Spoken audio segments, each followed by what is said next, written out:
He gave houses to the poor. He built football fields for children. Entire neighborhoods called him a saint. But while Medellin cheered his name, he was paying teenagers $1,000 for every police officer they shot in the street. He blew up a passenger plane with 107 innocent people on board to kill one man who wasn't even on it.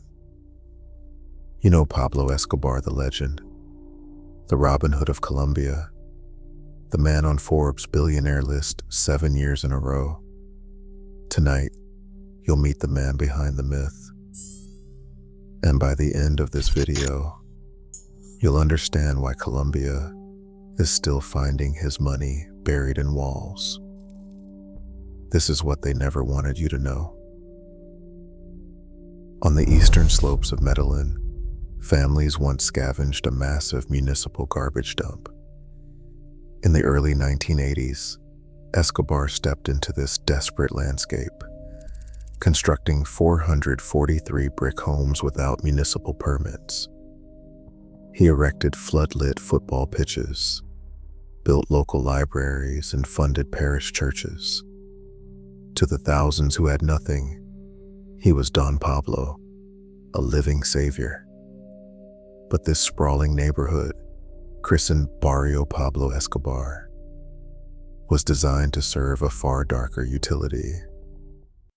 The concrete walls and winding alleys became an impenetrable fortress. By lifting families out of extreme poverty, Escobar created an unbreakable debt of personal loyalty. The children playing on those new soccer fields were systematically groomed. These impoverished streets transformed into a highly organized network of lookouts, human shields, and a limitless pool of teenage recruits ready to execute his orders. This charity was a calculated business transaction. He wasn't buying houses. He was buying an army. This army was funded by an accumulation of wealth that soon defied the laws of basic economics. At the peak of his power, the Medellin cartel generated $420 million every single week. That is over $22 billion a year. Roberto Escobar, the cartel's chief accountant, watched the liquid cash transform from a fortune into a physical crisis. The organization spent $2,500 every month just on rubber bands to hold the stacks of bills together. Each year, roughly 10% of this wealth, more than $2 billion, simply rotted away, eaten by rats or ruined by mold and water in damp warehouses. When hiding on a freezing mountainside, Escobar reportedly burned $2 million in raw cash just to keep his daughter warm. Money this dirty always comes with a price list. This price list was simple: plata o plomo, silver or lead. Every judge, police commander, journalist, and government minister received the exact same offer. Accept the cash, or accept the bullet. This went beyond simple corruption to systematic state capture. When Justice Minister Rodrigo Lara Bonilla exposed Escobar's operation, he refused the silver. On February 16, 1984, cartel gunmen cornered his Mercedes on the streets of Bogotá and opened fire. Lara Bonilla's assassination proved that Escobar had stopped merely bribing Colombia's institutions. He was replacing them. Law enforcement was stripped of its authority, reduced to a choice between survival and execution, and for the men in uniform who couldn't be bought, Pablo created something worse than a threat. He created a market. In 1990, Escobar established a cash market for murder, placing a flat-rate bounty on every police officer in Medellin. A dead officer was worth between $1,000 and $4,000. In the hillside slums, this price tag made assassination a street-level trade. The executioners were teenage sicarios, some as young as 14, pulled from the very neighborhoods Escobar had claimed to rescue. These boys, who once played on the cartel's soccer fields, became its cheapest weapons. Hundreds of officers were gunned down in the streets, hunted for a paycheck. Every brick home Escobar built had come with an invisible invoice, now paid in municipal slaughter. The children who grew up on his football fields grew up to kill for him, but his darkest crime was still to come. On the morning of November 27th, 1989, Avianca Flight 203 cleared the runway in Bogota, climbing steadily over the Andes. 5 minutes into the flight, a suitcase bomb packed with plastic explosives detonated inside the cabin of the Boeing 727. The commercial airliner disintegrated in midair, raining debris over the hills of Soacha.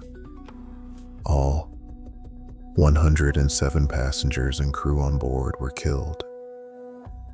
The strike was designed to assassinate presidential candidate Cesar Gaviria, an outspoken supporter of extradition.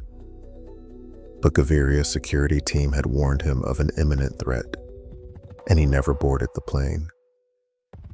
His seat remained empty. Instead, the blast claimed innocent travelers, including 2 American citizens, whose deaths brought the immediate, hostile attention of the United States government. This was the moment the legend became impossible to romanticize. The image of the generous benefactor was shattered, buried under the bodies of ordinary citizens. In one explosion, Pablo Escobar stopped being a drug lord. He became a terrorist, and Colombia declared war. On August 18th, 1989, presidential candidate Luis Carlos Galán stepped onto a campaign stage in Soacha. Gunmen waiting in the crowd opened fire, killing the politician who threatened to extradite cartel bosses. The Colombian state itself was now the target. Escobar's network detonated a truck bomb outside the DAS intelligence headquarters in Bogota, slaughtering over 60 people in rush-hour traffic. Car bombs ripped through commercial shopping streets, pushing the death toll of his war past 4,000. Yet, in the middle of this bloodshed, Escobar tried to purchase his immunity. He offered to pay off Colombia's entire $10 billion in foreign debt. This was not charity.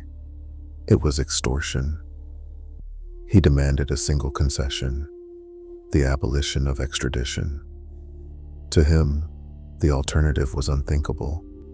Summarized in his own warning: better a grave in Colombia than a jail cell in America. And when Colombia finally forced him to surrender, he built his own prison. The surrender of 1991 was an act of absolute control. Escobar moved into La Catedral, a hilltop compound overlooking Medellin that he designed, built, and staffed himself. It was a luxury fortress, outfitted with a football pitch, a bar, a jacuzzi, and telescopes aimed directly at his daughter's building in the valley below. Guarded by men he selected, and protected by an agreement that barred government forces within 20 kilometers, his operations continued uninterrupted. He ran his drug empire from inside his cell, eventually murdering 2 of his own lieutenants, Fernando Galeano and Gerardo Moncada, right on the grounds. When the compromised government attempted to transfer him to a real military prison, Escobar simply walked out of his compound. He vanished into the mountains, triggering a 499-day manhunt that would end on a rooftop in Medellin. On December 2nd, 1993, one day after his 44th birthday, the search ended. Cornered in a middle-class barrio in Medellin, Escobar was shot and killed on a tiled rooftop while attempting to flee. The man who once held an entire nation hostage died barefoot, leaving a country fractured by his violence. But his physical death did not clean the slate. Decades later, his presence still bleeds through the soil and concrete of Colombia. In 2020, his nephew tore open a wall in a Medellin apartment, uncovering $18 million in plastic-wrapped cash. Most of it was rotted, damp, and completely worthless. Across the countryside, farmers still unearth buried barrels of decaying money. In the Magdalena River, a small herd of imported zoo hippos has exploded into an invasive population of over 150. At his funeral, thousands wept, mourning the loss of their savior, blind to the thousands of graves he filled. Decades later, Colombia's scars remain open, and the myth still battles the memory of his terror. To some, a saint. To others, a monster. Which side of Escobar did you know? Share your perspective below and subscribe for more untold history.